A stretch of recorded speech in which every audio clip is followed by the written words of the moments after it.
Ma tu non vai piano. Adesso io non andare abbastanza bene. Perché non faccio pedalare.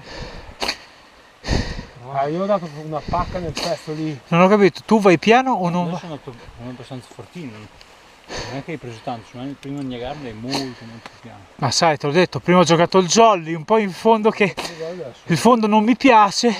Quando è bagnato il fondo del Niagara non mi piace perché ho giocato con 1000 jolly e ho tirato un po' i remi in barca. Però secondo me da un lato hai ragione te Sgobbo, a volte è più semplice questo forse. In certi punti, sai. Questa c'è quella parte finale scassata che è molto sporca. Allora, Vabbè. Sì, anch'io infatti alcune cose io ho ci sta.